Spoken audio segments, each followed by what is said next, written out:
Good morning students, MKH video series में आपका स्वागत है। इस वीडियो में हम 7.3 प्रश्नावली को स्टार्ट करेंगे। तो 7.3 प्रश्नावली में हम सीखेंगे दी गई भिन्न का सरलतम रूप ज्ञात करना और तुल्य भिन्न के बारे में। तो सरलतम रूप क्या होता है? जब हमारे पास कोई भिन्न दी जाती है, उसके अंश और हर दोनों में जब तक अभाज्य संख्या उभयनिष्ठ अभाज्य संख्या हो तब तक हम उस उभयनिष्ठ अभाज्य संख्या का भाग देते जाते हैं। और जब हमारे पास ऐसी भिन्न प्राप्त हो जाती है जिसमें कोई भी उभयनिष्ठ अभाज्य संख्या नहीं हो, अभाज्य गुणनखंड नहीं हो, तो उसके लिए वो क्या बन जाता है? उसका सरलतम रूप बन जाता है। जैसे हमारे पास है एक भिन्न 8 और 12। इसमें अगर हम देखें तो दो इसमें अभाज्य गुणनखंड ऐसा है जो दोनों में उभयनिष्ठ है, तो 2 का भाग देंगे 4/6।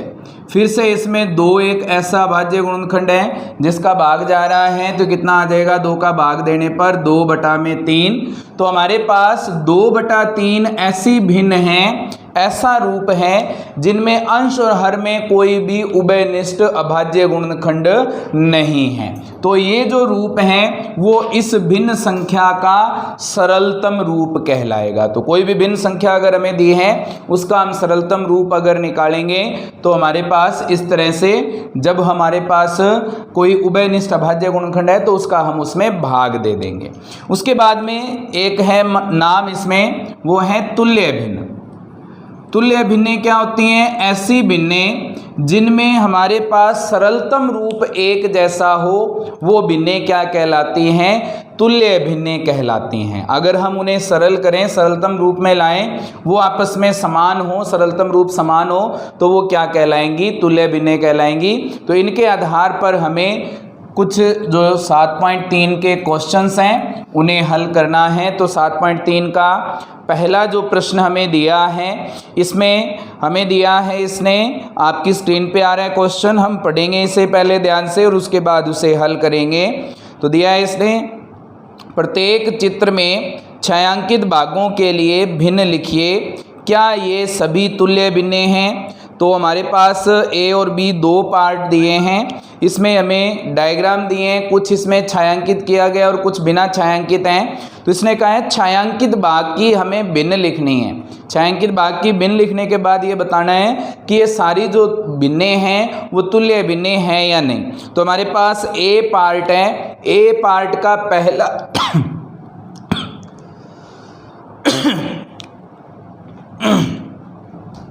तो ए पार्ट का पहला अगर हम डायग्राम देखें तो उसमें हमारे पास 2 भाग किए हुए हैं और इन 2 भागों में से एक भाग इसने फिल किया हुआ है, छायांकित किया हुआ है। तो उसके लिए भिन्न क्या बन जाएगी? प्रश्न नंबर 1 का पहले ए पार्ट में पहला जो डायग्राम है उसकी भिन्न क्या बनेगी? 1/2। उसके बाद में दूसरा जो हम डायग्राम देखें पहले पार्ट का, उसमें इसने 4 भाग किए हैं और 4 भाग में से 2 भागों को छायांकित किया हुआ है, तो भिन्न क्या बनेगी? 2/4। फिर हमारे पास अगला जो डायग्राम दिया है, इसमें इसने भाग किए हैं इसके 6 और 6 में से 3 भागों को फिल किया हुआ है, भरा हुआ है, तो क्या आ जाएगा? 3/6।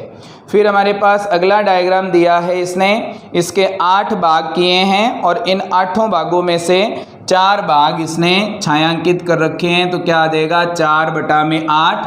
हमें ये चेक करना है इन भिन्नों के लिए कि ये तुल्य भिन्नें हैं या नहीं। तो इनके हम सरलतम रूप निकाल करके देखेंगे। 1/2 में कोई भी हमारे पास उभयनिष्ठ अभाज्य गुणनखंड नहीं है, तो ये 1/2 1/2 रहेगा। 2/4 में उभयनिष्ठ अभाज्य गुणनखंड हैं 2, तो यहाँ से 2 का भाग दे देंगे, कितना आ जाएगा? 1/2। 3/6 में हमारे पास जो उभयनिष्ठ अभाज्य गुणनखंड है वो है 3 से भाग देंगे, ये भी कितना आ जाएगा? 1/2। 4/8 में हमारे पास जो उभयनिष्ठ गुणनखंड हैं वो क्या है? 4, तो 4 का भाग दे देंगे, दोनों में कितना आएगा? 1/2। सभी के लिए अगर हम सरलतम रूप देखें तो समान आ रहा है। अगर ये सरलतम रूप समान हो तो ये भिन्नें क्या होती हैं? तुल्य भिन्नें। तो हम लिख देंगे ये भिन्नें तुल्य भिन्नें हैं। उसके बाद इसका बी पार्ट हमें दिया है, बी पार्ट में हमारे पास जो डायग्राम दिए हैं उसका पहला डायग्राम अगर हम देखें तो उसमें 12 इसने छोटे छोटे वृत्त बनाए हुए हैं, 12 में से 4 वृत्त इसने छायांकित किए हुए हैं। तो इसके लिए भिन्न क्या बन जाएगी, 4/12। दूसरा जो डायग्राम है इसमें 9 वृत्त बनाए हैं और 9 में से 3 इसने छायांकित किए हुए हैं। तो क्या भिन्न बनेगी, 3/9। उसके बाद हमारे पास 6 वृत्त बनाए हैं और इसमें से 2 इसने छायांकित किए हैं। तो क्या हो जाएगा, 2/6। उसके बाद अगला डायग्राम अगर हम देखें तो 3 इसने वृत्त बनाए हैं, इसमें से 1 छायांकित किया है। तो क्या हो जाएगा, 1/3। अगला डायग्राम है उसमें 15 इसने वृत्त बनाए हैं और उसमें से इसने छायांकित किए हैं 6 वृत्त। तो क्या आ जाएगा, 6/15। तो यहाँ से हमारे पास जो ये भिन्नें आई हैं इनको हमें चेक करना है कि ये तुल्य भिन्नें हैं या नहीं। तो 4/12 का सरलतम रूप निकालेंगे, दोनों में 4 का भाग जा रहा है तो क्या बन जाएगा, 1/3। 3/9 है, इन दोनों में भाग जा रहा है 3 का, तो 3 का भाग देंगे 1/3। फिर हमारे पास है 2/6, इन दोनों में भाग जा रहा है 2 का भाग देंगे तो ये भी 1/3 आ जाएगा। 1/3 का कोई सरलतम रूप नहीं होगा, ये खुद ही सरलतम रूप में है। 6/15 है, 6/15 के लिए अगर हम देखें तो दोनों में 3 का भाग जा रहा है और 3 का भाग देंगे तो क्या बन जाएगा, 2/5। क्या इनकी सभी जो सरलतम रूप हैं वो एक जैसे आ रहे हैं, एक जैसे नहीं आ रहे हैं।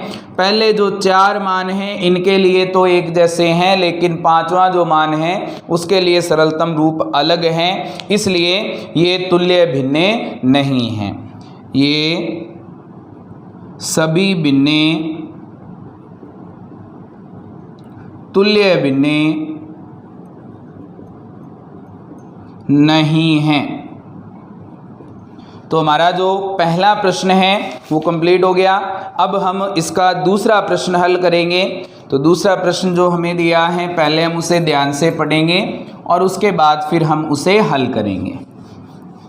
तो दूसरा प्रश्न क्या दिया है हमें, तो हमारे पास जो दूसरा प्रश्न दिया है वो भी आपकी स्क्रीन पे आ रहा है। कुछ डायग्राम दिए हैं, इसने कहा है छायांकित भागों के लिए भिन्नों को लिखिए और प्रत्येक पंक्ति में से तुल्य भिन्नों को चुनिए। तो हमें तुल्य भिन्नों को चुनना है। तुल्य भिन्नों को चुनने के लिए हमारे पास ये डायग्राम जो दिए हैं ABCDE और 1 2 3 4 और 5 ये डायग्राम दिए हैं 2 तरह के, और इनके लिए हमें भिन्नें बनानी है पहले तो, और उसके बाद इसके लिए हमें ये बताना है कि कौन से जो डायग्राम है वो दूसरे भिन्न के तुल्य भिन्न हैं। तो हमारे पास ए पार्ट जो दिया है, ए में इसने 2 भाग किए हैं और 2 भागों में से 1 भाग इसने भरा है। तो प्रश्न नंबर 2 का जो हमारे पास ए पार्ट है उसके लिए भिन्न क्या बन जाएगी, 1/2। बी पार्ट है, बी पार्ट में हमारे पास इसने भाग किए हैं 6 और 6 भागों में से 4 भाग इसने छायांकित किए हुए हैं। तो क्या बन जाएगा, 4/6। उसके बाद हमारे पास 9 भाग किए हैं सी में और 3 भाग इसने छायांकित किए हैं, तो 3/9। फिर हमारे पास है डी पार्ट। डी पार्ट में हमारे पास इसने भाग किए हैं इसके 8 और 8 में से 2 भाग इसने छायांकित किए हैं, तो क्या देगा, 2/8। ई पार्ट में हमारे पास जो 4 भाग किए हैं उसमें से 3 छायांकित किए हैं, तो क्या हो जाएगा, 3/4। फिर हमारे पास पहला जो डायग्राम है, पहले डायग्राम में इसने जो भाग किए हैं इसके वो कितने भाग हैं, 2 2 4 2 6 6 3 18 18 भाग किए हैं और 18 भागों में से इसने जो भरा है वो भरा है 6 जो त्रिभुज हैं उन्हें। तो क्या बन जाएगा, 6/18। फिर दूसरा भाग हमारे पास है, दूसरा जो डायग्राम है इसमें इसने भाग किए हैं 8 और 8 भागों में से भरा है इसने 4 को, तो क्या आ जाएगा, 4/8। तीसरा पार्ट हमारे पास है, तीसरे पार्ट में इसने भाग किए हैं इसके 4 चौक 16, 16 पार्ट किए हैं और 16 में से इसने भरा है इसे 12 भागों को, तो क्या देगा 12/16। उसके बाद में चौथा पार्ट हमें दिया है, चौथा जो डायग्राम है उसमें अगर हम देखें तो इसने भाग किए हैं 3 और 3 6, 6 6 12 भाग किए हैं और 12 भागों में से इसने भरा है 8 भागों को, तो क्या देगा 8/12। फिर हमारे पास है इसका पांचवा पार्ट, पांचवें डायग्राम में इसने जो भाग किए हैं 2 और 2 4, 4 चौक 16, 16 भाग किए हैं और 16 में से इसने 4 भागों को भरा है, छायांकित किया है, क्या बन जाएगा 4/16। तो ये हमारे पास भिन्नें आ गई हैं। अब ये बताना है कि कौन सी भिन्न किसके तुल्य भिन्न है, तो इनके लिए सरलतम रूप निकाल करके देखेंगे। तो 4/6 में 2 का भाग जा रहा है, तो इसे हम क्या लिख सकते हैं 2/3। 3/9 में 3 का भाग जा रहा है, क्या बन जाएगा 1/3। 2/8 में 2 का भाग जा रहा है, क्या बनेगा 1/4। 3/4 खुद एक सरलतम रूप है और 1/2 भी सरलतम रूप है। इधर हम इसे 6/18 दिया है, 6/18 में 6 का भाग जा रहा है, कितना आ जाएगा 1/3। इन दोनों में 4 का भाग जा रहा है, क्या आएगा 1/2। इन दोनों में 4 का भाग जा रहा है, क्या आएगा 3/4। इन दोनों में 4 का भाग जा रहा है, क्या बनेगा 2/3 और इन दोनों में 4 का भाग जा रहा है, क्या आ जाएगा 1/4। अब कौन सी तुल्य भिन्नें हैं जिनका सरलतम रूप एक जैसा है, तो 1/2 सरलतम रूप किसका है दूसरे का, तो इसे इसके साथ मिलान कर देंगे। बी पार्ट में जो हमारे पास सरलतम रूप आया है वो 2/3 है, 2/3 सरलतम रूप किसका है चौथे का, तो दूसरे को चौथे से मिलान कर देंगे। सी पार्ट में हमारे पास जो सरलतम रूप है 1/3, ये 1/3 किसका सरलतम रूप है पहले का, तो सी को हम मिला देंगे पहले से। उसके बाद डी पार्ट है हमारे पास, डी का सरलतम रूप है 1/4, 1/4 सरलतम रूप किसका है पांचवें पार्ट का, तो हम डी को मिला देंगे पांचवें से। फिर हमारे पास ई पार्ट है, ई पार्ट में है 3/4, 3/4 सरलतम रूप किसका है तीसरे का, तो इसे हम तीसरे से मिलान कर देंगे। तो ये हमारा जो दूसरा प्रश्न है वो कंप्लीट हो गया है। अब हम इसका तीसरा प्रश्न हल करेंगे, तो तीसरे प्रश्न को पहले हम लिखेंगे और उसके बाद हम उसे हल करेंगे। तो तीसरा प्रश्न क्या दिया है हमें, तीसरा प्रश्न दिया है इसने निम्न में से प्रत्येक में बॉक्स दिया हुआ है को सही संख्या से प्रतिस्थापित कीजिए। तो हमें दिया है प्रश्न नंबर 3, निम्न में से प्रत्येक में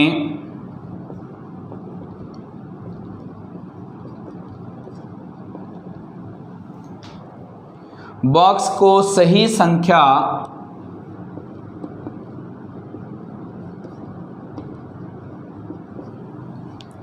से प्रतिस्थापित कीजिए।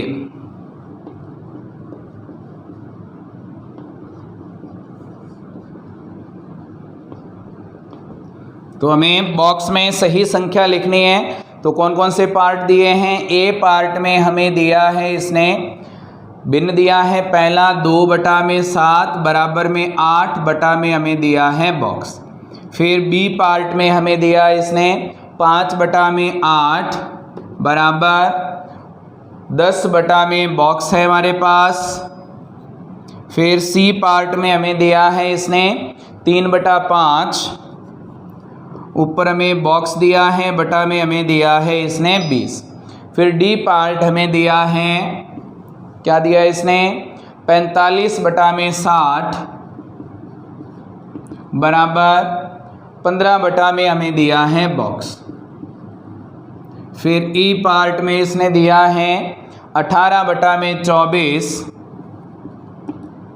ऊपर हमारे पास बॉक्स हैं और नीचे हमें दिया है इसने 4। अब इनमें से हमें बॉक्स में संख्या बतानी है, तो बॉक्स में संख्या बताने के लिए अगर हम देखें तो 2/7 था, उसको हमने 8 कुछ संख्या में चेंज करना है। तो 2 को किस से गुणा करें कि 8 आएगा, 2 को हमें गुणा करना पड़ेगा 4 से, तो ये 8 आ जाएगा।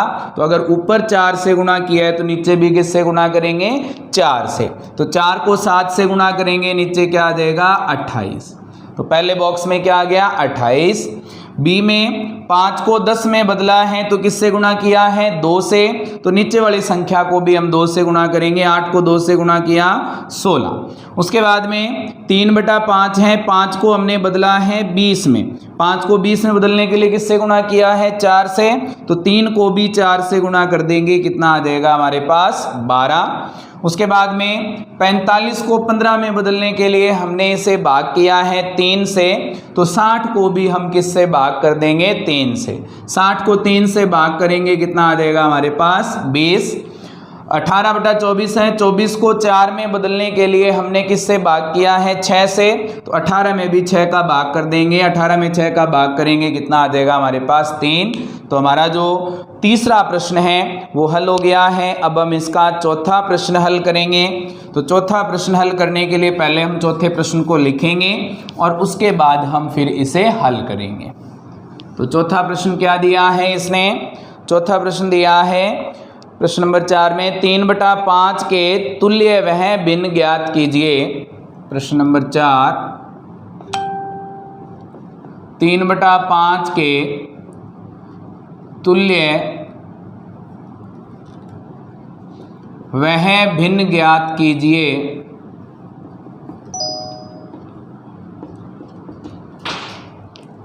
जिसका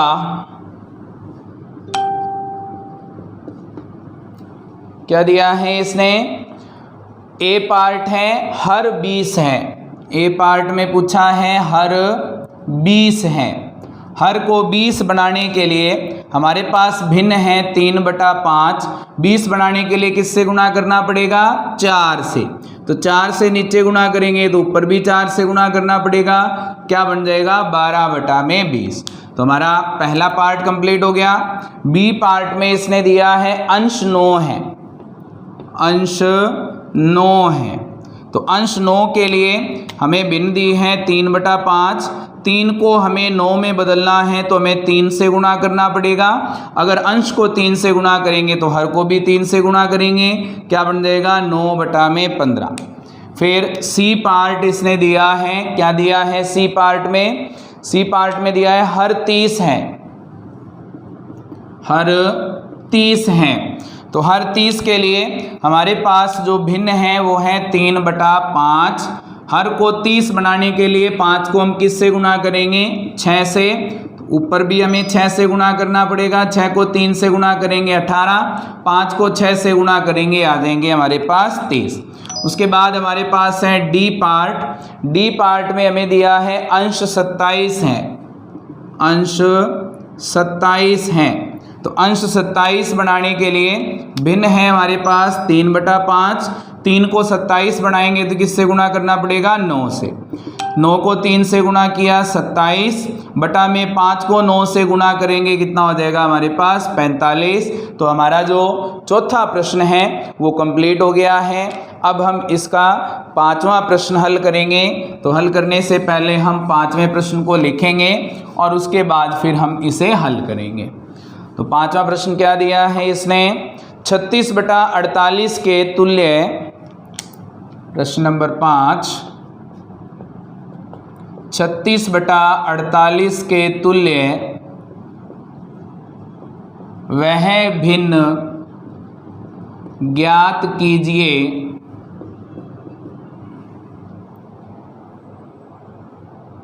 जिसका पहला पार्ट दिया है इसने। पहले पार्ट में कहा है अंश 9 है। अंश 9 है।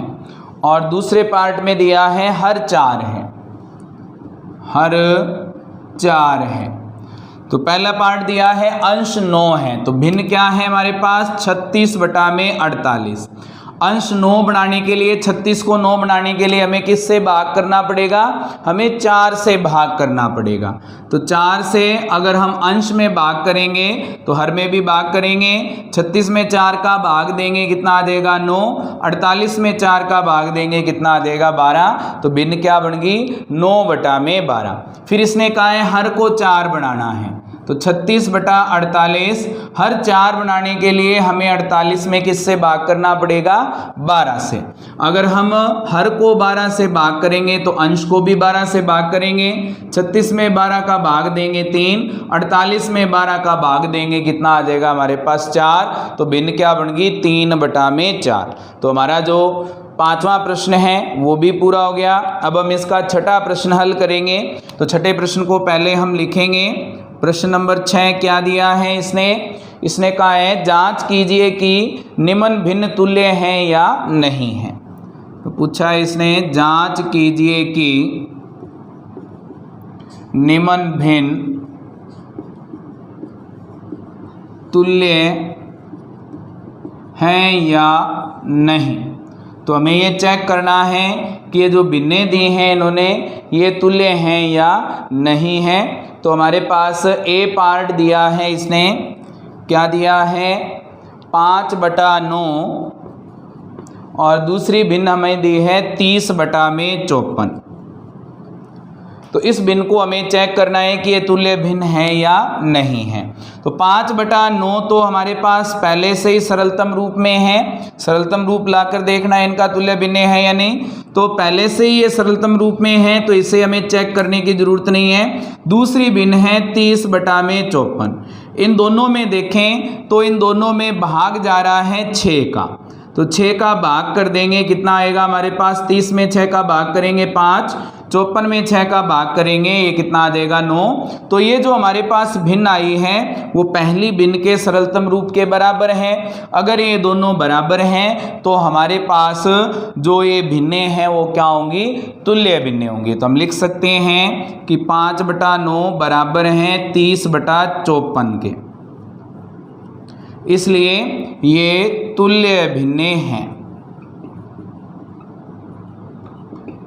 उसके बाद बी पार्ट इसने दिया है। बी पार्ट में जो संख्या दी है वो क्या है, बी पार्ट में संख्या है हमारे पास 3/10 और 12/50। 3/10 और 12/50। अब 3/10 में कोई भी उभयनिष्ठ संख्या नहीं है और इधर 12/50 में दोनों में 2 का भाग जा सकता है। तो यहाँ से 12/50 का सरलतम रूप ज्ञात करेंगे। 2 का भाग देंगे दोनों में कितना आएगा हमारे पास 12 में 2 का भाग देंगे 6, 50 में 2 का भाग देंगे 25। अब इन दोनों में कोई उभयनिष्ठ संख्या नहीं है तो क्या ये दोनों बराबर आए हैं, बराबर नहीं है। तो हम लिख सकते हैं 3/10 बराबर नहीं है 12/50 के। तो लिख देंगे ये तुल्य भिन्नें नहीं हैं। बी पार्ट हमारा कंप्लीट हो गया। अब हम इसका सी पार्ट हल करेंगे। सी पार्ट में दिया है 7/13 और 5/11। सी पार्ट है हमारे पास 7/13 और 5/11।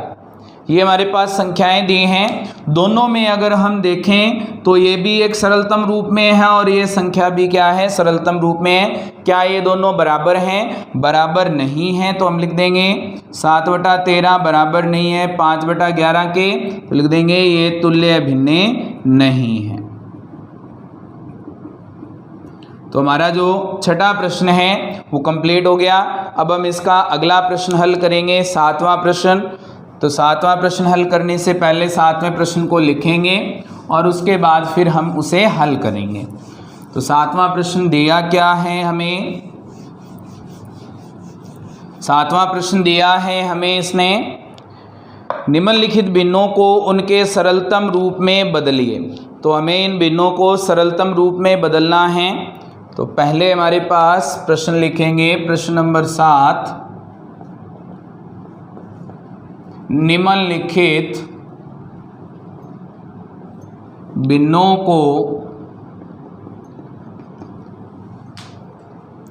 उनके सरलतम रूप में बदलिए। उनके सरलतम रूप में बदलिए।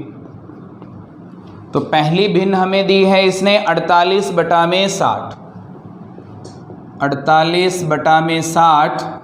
तो इसे हमें सरलतम रूप में बदलना है। तो सबसे पहले तो इन दोनों में भाग जा रहा है 2 का। 2 का भाग देंगे संख्या क्या आ जाएगी 24/30। फिर दोनों में 2 का भाग जा रहा है, 2 का भाग देंगे कितना आ जाएगा 12/15। अब दोनों में भाग जा रहा है 3 का भाग देंगे तो क्या आ जाएगा 4/5। अब इन दोनों में किसी भी संख्या का भाग नहीं जा रहा, कॉमन संख्या का, उभयनिष्ठ संख्या का, तो यही इसका सरलतम रूप है। तो 48/60 का सरलतम रूप क्या आ गया 4/5। नेक्स्ट हमें दिया है बी पार्ट 150/60। बी पार्ट है 150/60। अब इन दोनों में अगर हम देखें तो दोनों में हमारे पास भाग जा रहा है 2 का भाग देंगे कितना आ जाएगा 75/30। फिर इसमें दोनों में भाग जा रहा है किसका 3 का भाग देंगे कितना आ जाएगा 25/10। अब दोनों में भाग जा रहा है 5 का, तो 5 का भाग करेंगे कितना आ जाएगा 5/2। तो इसके लिए सरलतम रूप क्या आ गया 5/2। तो हमारा जो दूसरा पार्ट है वो भी कंप्लीट हो गया। अब हम इसका तीसरा पार्ट हल करेंगे। तीसरा पार्ट क्या दिया है सी पार्ट 84/98। सी पार्ट है 84/98। अब इन दोनों संख्याओं में देखें तो पहले 2 का भाग जा रहा है, इन दोनों में 2 का भाग देंगे कितना आ जाएगा, ये आ जाएगा 42 कितने आ जाएंगे 49।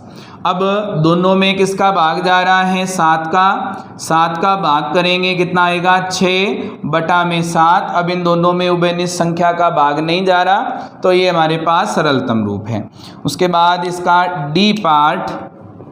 डी पार्ट हमें दिया है इसने 12/52।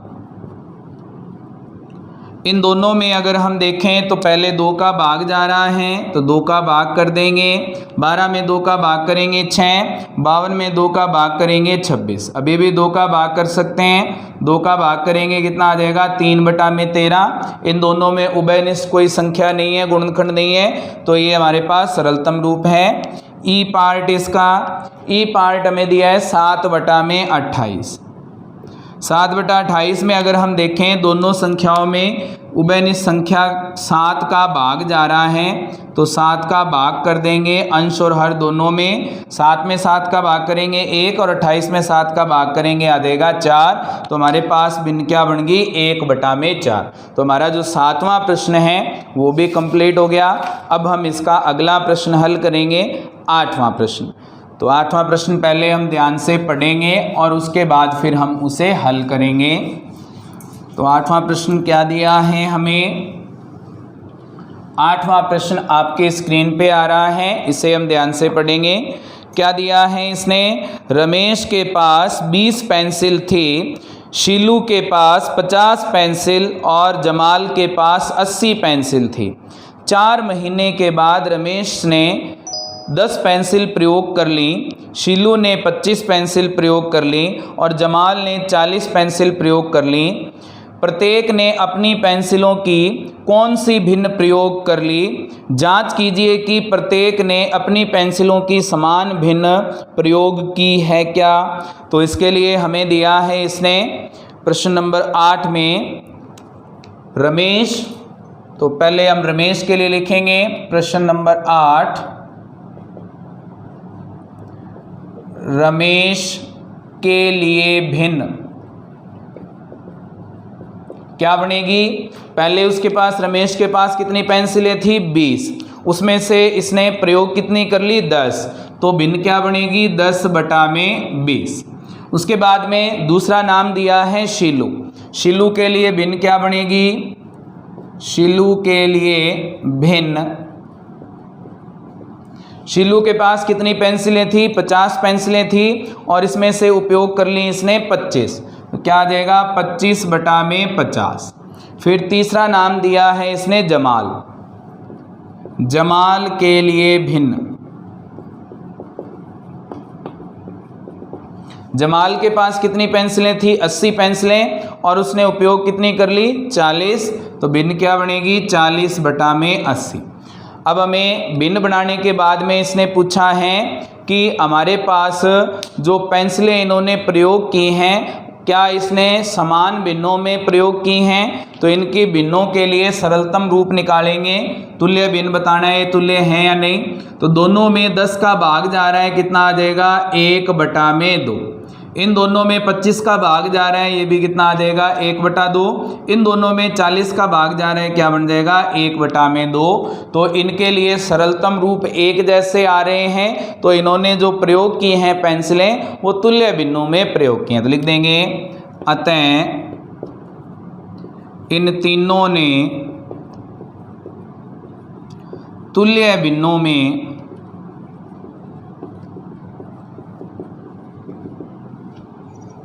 पेंसिल प्रयोग की हैं। तो हमारा जो 8वां प्रश्न है वो भी कंप्लीट हो गया। अब हम इसका नेक्स्ट प्रश्न हल करेंगे। तो हम इसके अगला प्रश्न दिया है, अगला प्रश्न है हमारे पास प्रश्न नंबर 9, निम्न भिन्नों का मिलान कीजिए, तुल्य भिन्नों का मिलान कीजिए। प्रश्न नंबर 9 है तुल्य भिन्नों का मिलान कीजिए। पहला पार्ट दिया है इसने, क्या दिया है हमें, और प्रत्येक के लिए 2 भिन्न और लिखिए। तो आगे और दिया इसने, और प्रत्येक के लिए 2 भिन्न और लिखिए।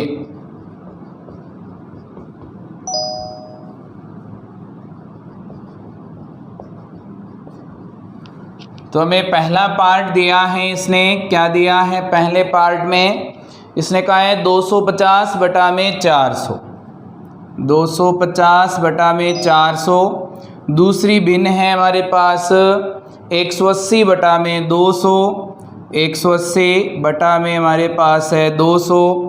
फिर तीसरा है हमारे पास 660/990, 660/990। चौथा पार्ट है हमारे पास इसके लिए 180/360। पांचवा पार्ट है इसके लिए 220/550, 220/550। अब यहाँ से जो इसके लिए मिलान करना है वो भिन्नें दिए हैं ए पार्ट में। ए पार्ट में हमारे पास है भिन्न 2/3। फिर बी पार्ट में हमें जो भिन्न दी है वो है हमारे पास 2/5। फिर सी पार्ट में हमें जो भिन्न दी है इसने वो है हमारे पास 1/2। फिर हमारे पास डी पार्ट में है 5/8, और ई पार्ट में है हमारे पास क्या चीज़ 9/10। ये हमारे पास भिन्नें दी हैं जिनके साथ हमें मिलान करना है। मिलान करने के बाद इनके लिए 2-2 भिन्नें और ज्ञात करनी हैं।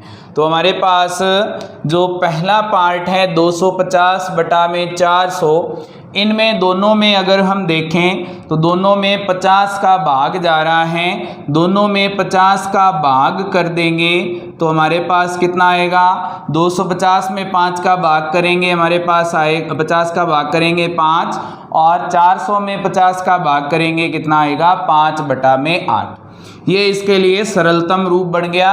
5/8 कौन से में है, डी में, तो इसका मिलान हो जाएगा, क्या बन जाएगा हमारे पास 5/8। पहले का मिलान हो गया डी के साथ। अब इनके लिए 2 और तुल्य भिन्नें ज्ञात करनी हैं, तो 2 और तुल्य भिन्नें ज्ञात कर लेंगे। 2 तुल्य भिन्नें क्या क्या बन जाएंगी हमारे पास, 5/8 है, किसी भी एक संख्या से अंश और हर को गुणा कर दो तो हमारे पास एक तुल्य भिन्न आ जाएगी, क्या बनेगा 10/16। फिर 3 से गुणा कर देंगे, 5/8 को 3 से गुणा करेंगे तो क्या बन जाएगा 15/24। ये इसकी दो तुल्य भिन्नें और आ गई हैं।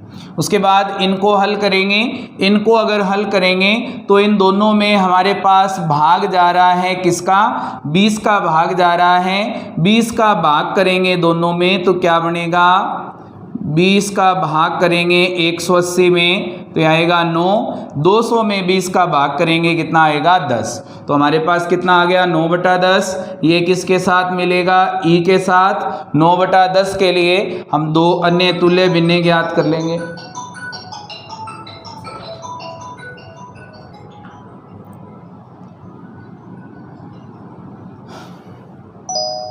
तो 9/10 के लिए दो अन्य तुल्य भिन्नें ज्ञात करेंगे। दो तुल्य भिन्नें क्या बन जाएंगे हमारे पास, 9/10 को पहले हम 2 से गुणा कर देंगे। आप अपनी मर्जी से गुणा कर सकते हैं, जरूरी नहीं है कि मैं जिससे गुणा कर रहा हूँ वही करना है। 18/20, फिर हम इसे 3 से गुणा कर देंगे। 9/10, 3 से अंश और हर को गुणा करेंगे तो 27/30। ये हमारे पास इसका हल आ गया। उसके बाद में तीसरा जो पार्ट है, इन दोनों में भाग जा रहा है 110 का।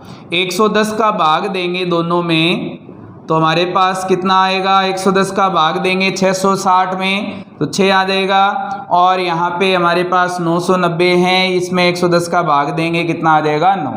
दोनों में अभी भी 3 का भाग जा रहा है तो 3 का भाग दे देंगे कितना आएगा 2/3। अब ये 2/3 कौन से में है, 2/3 है ए में, तो इसको हम मिला देंगे ए से। अब 2/3 के लिए दो तुल्य भिन्नें ज्ञात करेंगे। दो तुल्य भिन्नें क्या बनेगी, 2/3 को गुणा कर देंगे 2 से कितना आएगा हमारे पास 4/6। 2/3 को हम गुणा कर देंगे 3 से कितना आ जाएगा 6/9। ये हमारे पास इसके लिए अन्य दो तुल्य भिन्नें बन गई हैं। 180/360 हैं, दोनों में भाग जाएगा 180 का। 180 का भाग करेंगे क्या बनेगा 1/2। 1/2 कौन से में है, सी पार्ट में, तो इसका मिलान हम कर देंगे सी के साथ। और इसके लिए अन्य दो तुल्य भिन्नें क्या आ जाएंगी, दो तुल्य भिन्नें 1/2 को हम गुणा कर देंगे 2 से क्या बनेगा 2/4। फिर हम 1/2 को गुणा कर देंगे 3 से, आ जाएगा 3/6। तो हमारा जो चौथा पार्ट है वो भी कंप्लीट हो गया। पांचवें पार्ट में हमें दिया है इसने 220/550। इन दोनों में हम 110 का भाग करेंगे। 110 का भाग करेंगे तो कितना बनेगा, 220 में 110 का भाग देंगे 2 और 550 में 110 का भाग करेंगे 5। कितना आएगा 2/5। ये 2/5 कौन से में है, बी पार्ट में, तो इसे बी से मिलान कर देंगे। और इसके लिए अन्य दो तुल्य भिन्नें ज्ञात करनी हैं। तो दो तुल्य भिन्नें क्या बन जाएंगी, ये दो तुल्य भिन्नें हमारे पास आ जाएंगी। 2/5 को पहले हम गुणा कर देंगे 2 से, कितना बनेगा 4/10। फिर 2/5 को हम गुणा कर देंगे 3 से, कितना आ जाएगा 6/15। तो ये इसकी हमारे पास तुल्य भिन्नें आ गई हैं। तो हमारा जो 9वां प्रश्न है वो कंप्लीट हो गया। इसके साथ ही हमारी 7.3 प्रश्नावली कंप्लीट हो गई है। आगे वाली जो प्रश्नावली है वो हम नेक्स्ट वीडियो में स्टार्ट करेंगे। तो उम्मीद है कि आपको ये वीडियो पसंद आई होगी। फिर भी कोई चैलेंज है तो आप चैट बॉक्स में लिख करके बता सकते हैं। Thank you students.